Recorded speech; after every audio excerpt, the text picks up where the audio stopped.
सियावर रामचंद्र की जय। हेलो नमस्कार आदाब सलाम सत श्री अकाल। केम छो कसे काय केरो हाल है केना छी यहाँ सब कैसन वानी हाउ आर यू, कैसे हैं आप लोग? केमो नाचो मनक कम खम्भागनी हुकुम केमती अच्छंती की खबर। नमस्तुभ्यं।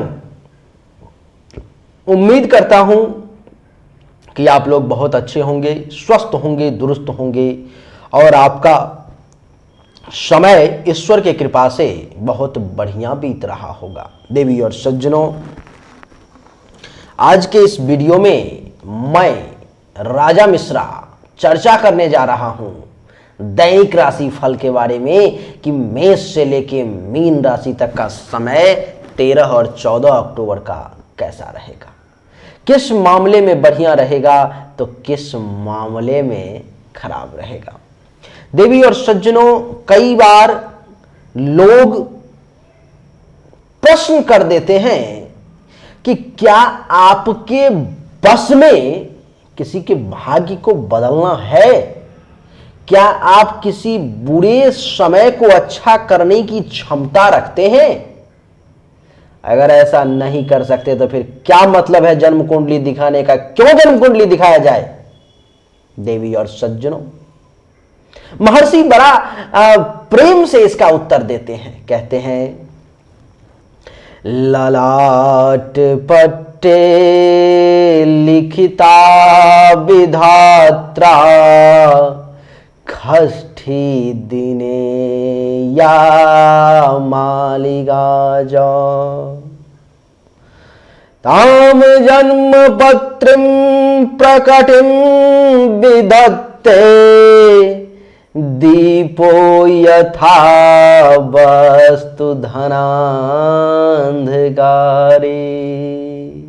नहीं, ललाट पट्टे लिखता विधाता खष्ठी दिने या अक्षर मालिका च ताम जन्म पत्री प्रकटिम विधत्ते दीपो यथा वस्तु धनांधकारे। अर्थात कहते हैं विधाता कि जिस दिन आपका जन्म हुआ उससे छठे दिन ब्रह्मा जी के द्वारा, विधाता के द्वारा आपके ललाट पर में, आपके भाग्य पटल पर में जो चीजें लिख दी जाती है उसको पढ़ने के काम में योग्य जन, दैवज्ञ, ज्योतिष विद्वान इस 12 खाखा को देख करके, 12 हाउस को देख करके आपके जीवन के संपूर्ण भविष्य की गणना कर लेते हैं कि कौन सा समय आपके लिए बढ़िया है तो कौन सा समय आपके लिए विपरीत है। देवी और सज्जनों, सिर्फ गणना करने से क्या होगा? तो कहा कि गणना करने से क्या नहीं होगा। कहा कि 3 प्रकार की चीजें सामने आती है। क्या क्या? कहा कि एक ऐसा जो ग्रह बहुत अच्छा है, बहुत बढ़िया है, अगर उसका बस चले, पावर अगर हो उसके हाथ में तो वो आपको राजा बना दे। लेकिन संयोग बस वो ग्रह अच्छा तो है लेकिन उसके पास में शक्ति नहीं है, पावर ही नहीं है, तो क्या होगा? तो उसका रत्न धारण करके उसके शक्ति को बढ़ाया जाएगा, उसके पावर को बढ़ाया जाएगा, तब जाकर के वो आपको 60, 70, 80, 90% तक रिजल्ट देगा। दूसरा, कहा कि एक ऐसा स्थिति है जन्म कुंडली में जो अगर इस ग्रह की शांति नहीं की गई तो इस व्यक्ति के जीवन में अनर्थ कर देगा, रुकावट ही रुकावट पैदा कर देगा कार्य क्षेत्र में, और इतनी रुकावटें आएंगी कि वो व्यक्ति थक हार के बैठ जाएगा, छोड़ो भैया मेरे बस की बात नहीं है, अब मैं नहीं कर पाऊंगा, अब बहुत हुआ। ऐसी स्थिति में योग्य जन, दैवज्ञ, ज्योतिष विद्वान ग्रह शांति का आदेश देते हैं। तीसरा, कहा कि एक ऐसा कुंडली देखने के बाद पता चलता है कि ये जो है सो मिटाया नहीं जा सकता, ये कहते हैं कि होनी है, वो प्रबल होनी है, उसको नहीं बदला जा सकता। तो उसको ना ही आप रत्न के जरिए बदल सकते, ना ही यंत्र के जरिए, ना ही तंत्र के जरिए, ना ही मंत्र के जरिए, ना ही ग्रह शांति के जरिए। जो प्रबल होनी है उसको कोई नहीं बदल सकता। फिर कहा कैसे? तो कहा कि एक के पास में क्षमता है, एक बदल सकते हैं, अगर वो चाहे तो कईयों को बदल दिया उन्होंने, तो आपका भी एक बदल सकते हैं। तो वो कौन? तो कहा कि भावी मिट सकहि त्रिपुरारी, यानी कि आपके विपरीत स्थिति को भी मिटाने की क्षमता जिसमें है वो त्रिपुरारी है, महादेव है वो। चलिए फिर कभी चर्चा करेंगे विशेष इस विषय पर में। आज अपने विषय पर में आ जाते हैं लौट करके। देरी के लिए क्षमा चाहता हूं, कथा के रसिक को अच्छा लगा होगा। देवी और सज्जनों, 13 और 14 अक्टूबर को चंद्रमा वृषभ राशि में रहेंगे, जिसके कारण से मेष राशि वालों पर इसका क्या प्रभाव पड़ेगा, आइए चर्चा मेष राशि से शुरू करते हैं। महर्षि कह रहे हैं कि मेष राशि वालों के लिए यहां पर में चंद्रमा आ जाएंगे।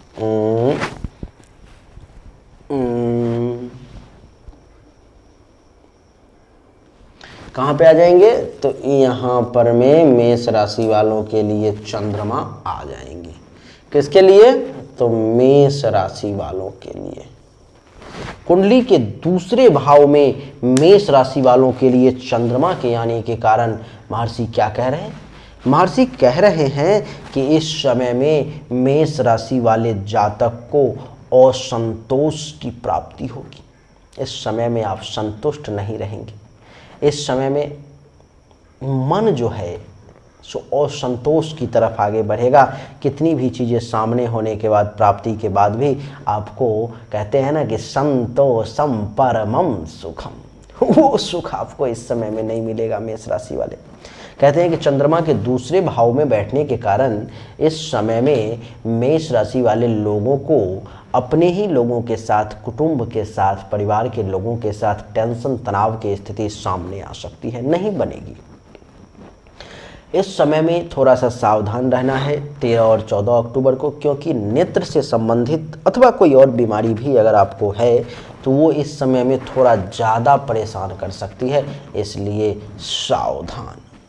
देवी और सज्जनों, महर्षि का कहना है, महर्षि कह रहे हैं, क्या कह रहे हैं महर्षि? तो महर्षि कह रहे हैं कि इस समय में अच्छा भोजन और सुख की प्राप्ति करना आपके लिए थोड़ा सा कठिन हो जाएगा। सही समय पे बढ़िया भोजन और इस समय में सुखी रहना आपके लिए थोड़ा सा चैलेंजिंग हो जाएगा। कह रहे हैं कि कार्य में सफलता अगर प्राप्त करना चाहते हो तो इस समय में आपको अथक परिश्रम करना पड़ेगा। बिना थके हुए हनुमान की तरह, हनुमंत लला की तरह, हमारे वीर बजरंगबली की तरह, संकट मोचन हनुमान की तरह आपको आगे बढ़ना पड़ेगा। कह रहे हैं कि पाप कर्मों की तरफ आपका विचार इस समय में विशेष आएगा और विद्या और अच्छे चीज़ों की तरफ जो है सो आपकी रुचि इस समय में कम होती चली जाएगी। इसलिए आपको चाहिए कि 13 और 14 अक्टूबर को स्नान करने के बाद कम से कम 11 बार ओम चंद्रमसे नमः, ओम चंद्रमसे नमः मंत्र का जरूर जाप करें। ईश्वर की कृपा से आपके लिए ये सुखद परिणाम लाएगा। मेष के बाद अब बारी आती है वृषभ राशि की। वृषभ राशि वालों के लिए कुंडली के प्रथम भाव में चंद्रदेव का प्रवेश होगा। कुंडली के प्रथम भाव में चंद्रदेव के प्रवेश के कारण वृषभ राशि वालों के लिए महर्षि कह रहे हैं कि बड़ा सुखद समय रहेगा। कैसा समय रहेगा? तो कहते हैं कि वृषभ राशि वाले व्यक्ति को इस समय में सुख और आनंद के प्राप्ति का योग बनेगा। इस समय में वृषभ राशि वालों को सुख की भी प्राप्ति होगी और आनंद की भी प्राप्ति होगी। कहते हैं कि रोग होगा, अगर कोई जो परेशान कर रहा होगा तो उससे भी राहत इस समय में आपको प्राप्त होगा। उत्तम भोजन की प्राप्ति होगी, वस्त्र का सुख आपको प्राप्त होगा, शैया सुख प्राप्त होंगे। और क्या? तो कह रहे हैं कि स्त्री के साथ वक्त बिताने का पुरुष वर्ग के लोगों को मौका मिलेगा और पुरुष वर्ग के लोगों के साथ स्त्री को भी वक्त बिताने का मौका मिलेगा। यानी कि महर्षि लिखते हैं कि अपोजिट जेंडर वालों के साथ इस समय में आपका समय बीतेगा और आपको मजा आएगा। इतना ही नहीं, महर्षि कह रहे हैं कि इस समय में आपको उपहार और धन के प्राप्ति का भी योग है। कहीं से आपको उपहार की अथवा धन की भी प्राप्ति हो सकती है। आपके लिए इस मामले में भी ये समय जो है सो सुखद रहेगा। तो वृषभ राशि वालों को किसी भी प्रकार के उपाय को करने की आवश्यकता नहीं। वृषभ राशि वालों के लिए समय खुद अनुकूल है। वृषभ के बाद अब बारी आती है मिथुन राशि की। मिथुन राशि वालों के लिए कुंडली के द्वादश भाव में चंद्र देवता चले जाएंगे। चंद्र देवता का द्वादश भाव में जाना कैसा रहेगा? तो महर्षि कह रहे हैं कि 12वें भाव में चंद्रमा के जाने के कारण मिथुन राशि वाले लोगों को शारीरिक कष्ट की संभावना है। हेल्थ वाइज किसी प्रकार के इशू की संभावना है। शारीरिक तौर पर में आपको परेशानी जो है सो हो सकती है। विशेषकर आँखों में रोग का भी भय है। विशेष करके आँखों से संबंधित परेशानी भी आपको परेशान कर सकती है। इस समय में धन और मान की हानि, क्या धन की हानि और मान सम्मान की भी हानि का विशेष योग मिथुन राशि वालों के लिए बन रहा है। महर्षि कह रहे हैं कि इतना ही नहीं तो और क्या, तो कह रहे हैं कि इस समय में बच्चों से अगर किसी प्रकार के सहयोग की अपेक्षा है, आप चाहते हैं कि आपके बच्चे आपके पद चिन्ह पे चलें, आप जैसा कहते हैं वैसा करें, तो थोड़ा सा आपके दिल पे चोट लगने की बात है। इस समय में आपकी मानसिक चिंताएं कुछ बढ़ सकती हैं और आपका खर्चा जो है सो ज़्यादा हो सकता है। इसलिए खर्च पे कंट्रोल करें और चिंता नहीं चिंतन करें। तो मिथुन राशि वालों को किसी भी प्रकार के कोई उपाय करने की आवश्यकता नहीं है। मिथुन के बाद बारी आती है कर्क राशि की। कर्क राशि वालों के लिए ये समय कैसा रहेगा?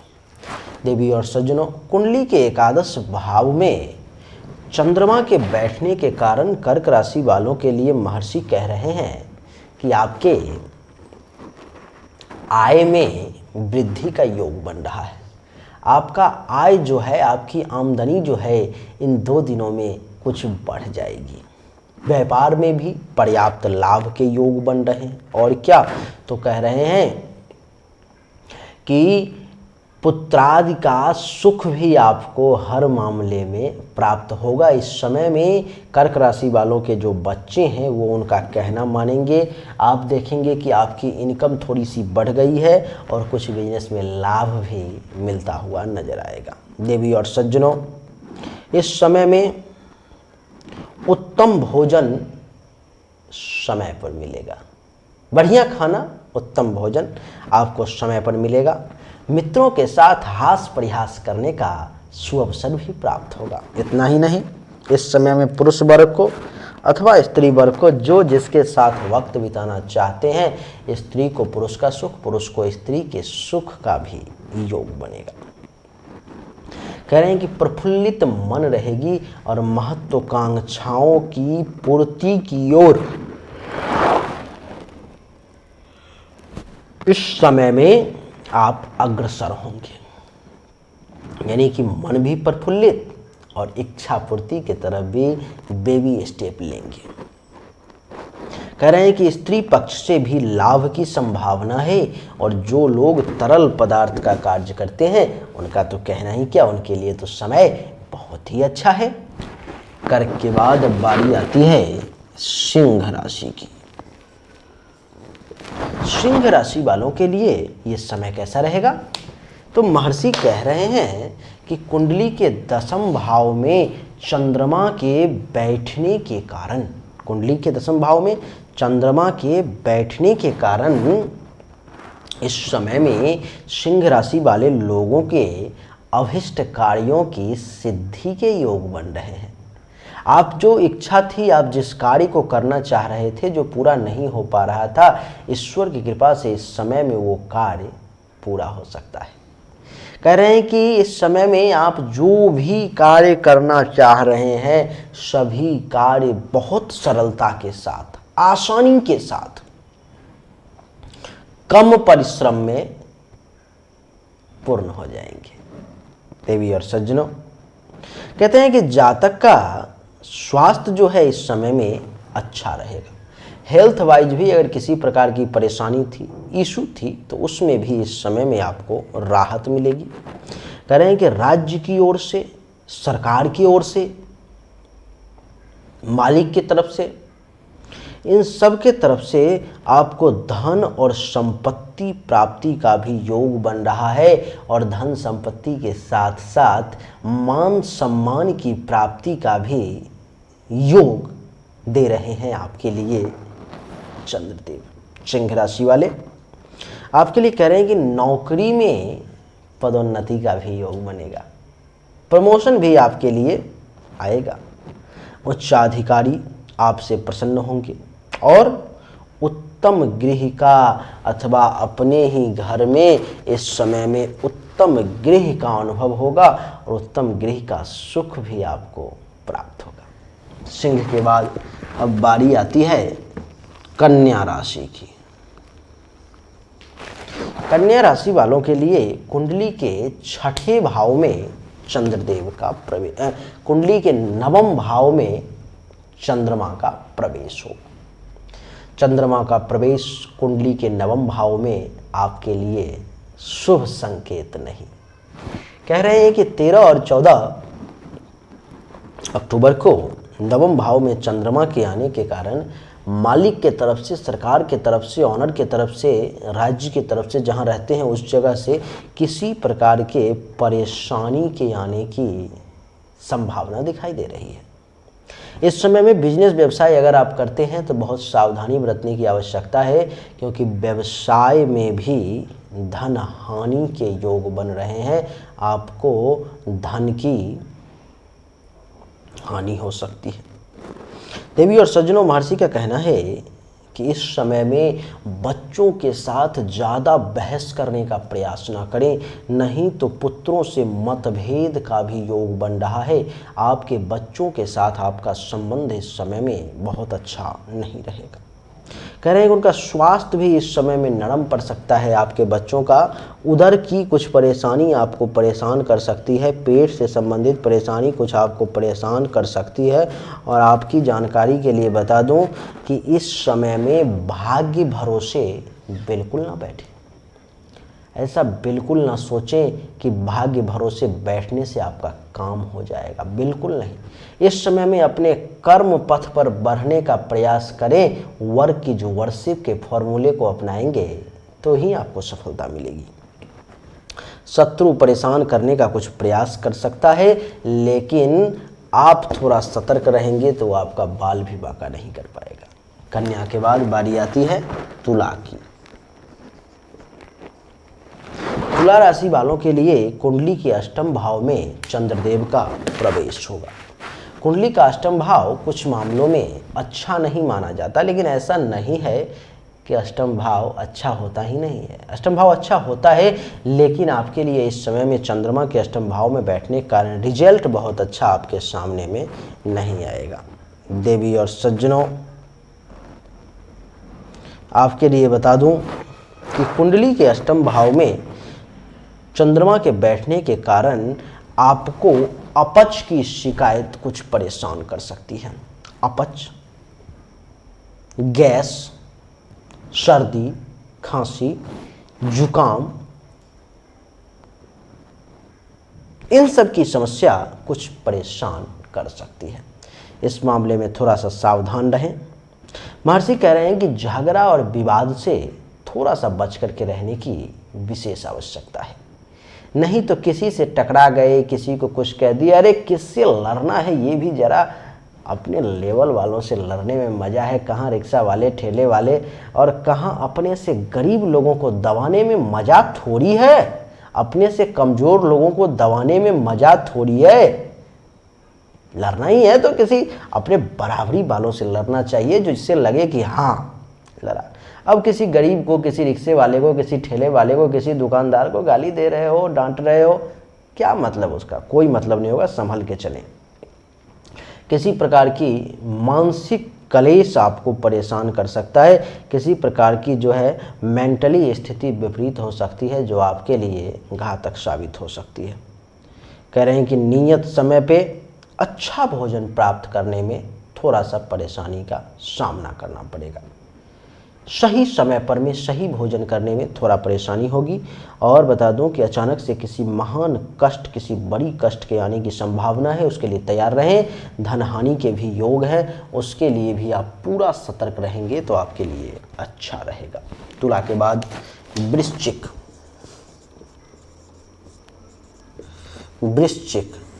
वृश्चिक राशि वालों के लिए कुंडली के सप्तम भाव में चंद्रदेव का प्रवेश हो।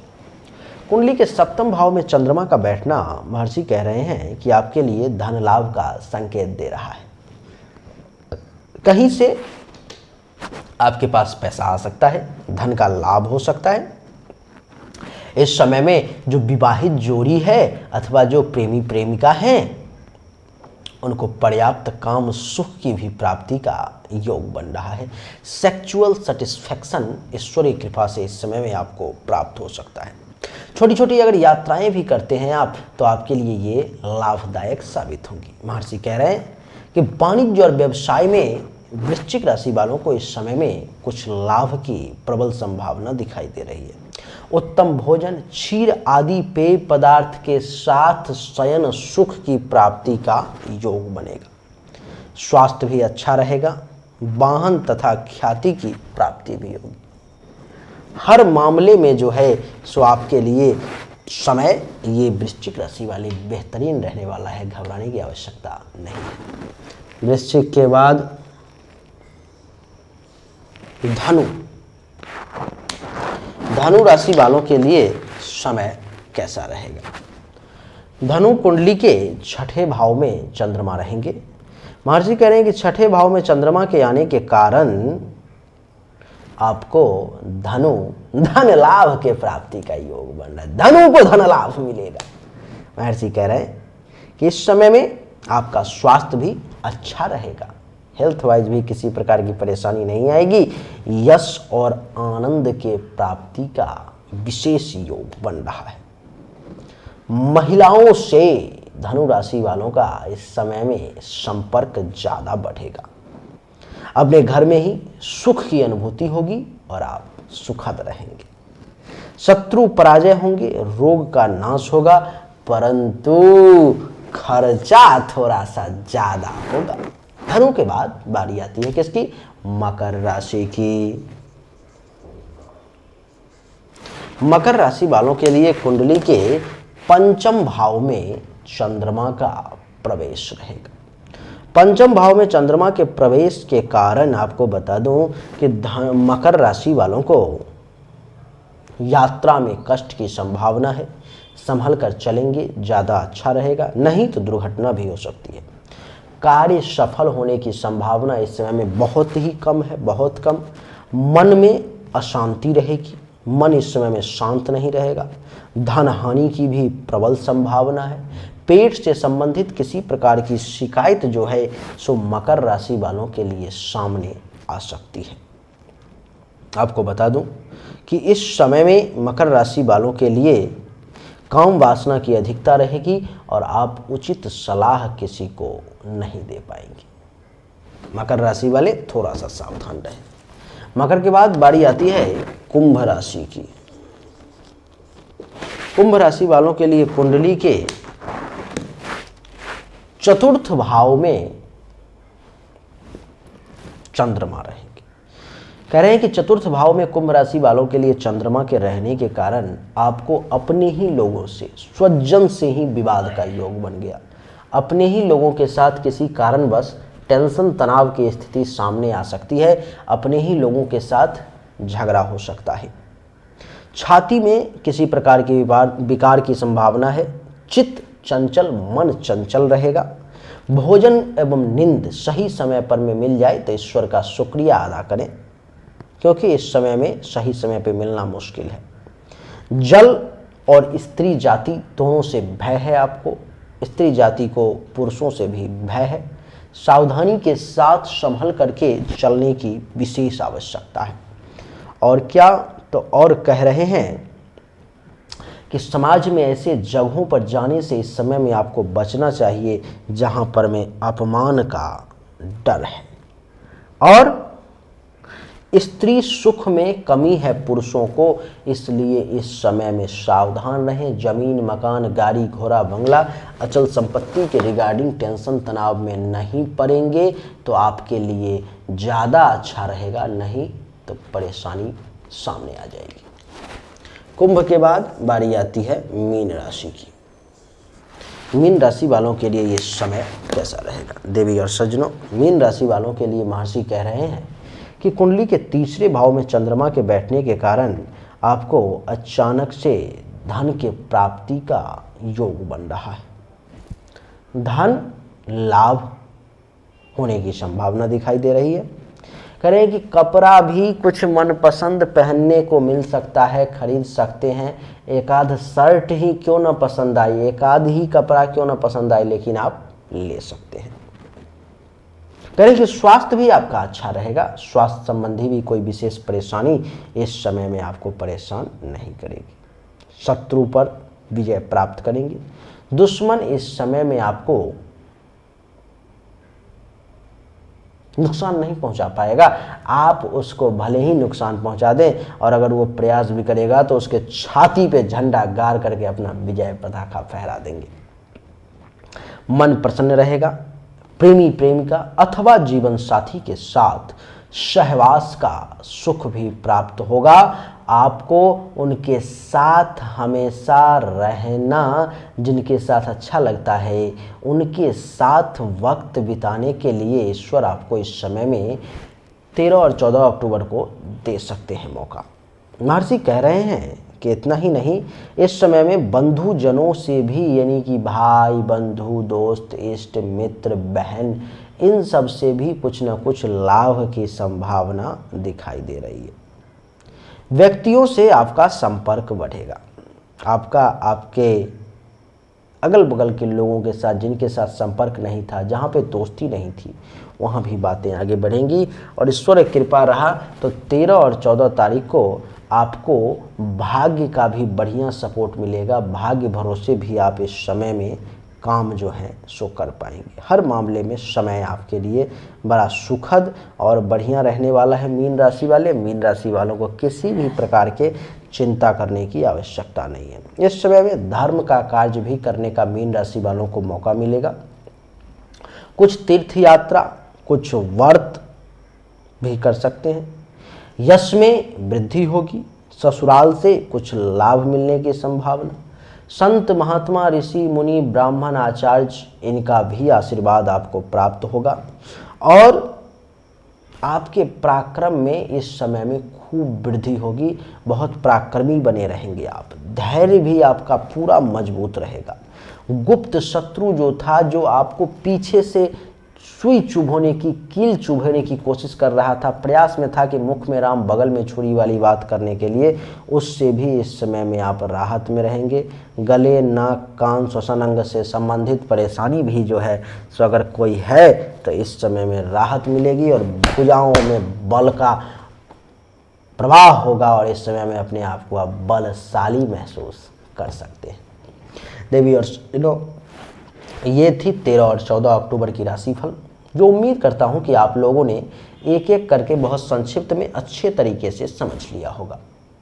अगर आपको अच्छा लगा, पसंद आया और आप इसके स्वरूप मुझे कुछ दक्षिणा देना चाहते हैं, कहते हैं कि राजा जोगी पेखना और खाली हाथ ना देखना, अगर चाहते हैं तो आप इस वीडियो को लाइक कर दें। दक्षिणा स्वरूप अपने व्हाट्सएप ग्रुप में, फेसबुक पर में शेयर कर दें। चैनल को सब्सक्राइब करके इसके बेल आइकन के बटन को दबा दें। एक बार कमेंट में जरूर राधा रानी का नाम लें, राधे राधे जरूर लिखें। आपको हमारा वीडियो कैसा लगता है वो कमेंट में जरूर बताएं। आप सभी का एक बार फिर से बहुत बहुत धन्यवाद। Thank you so much. जय हिंद, वंदे मातरम।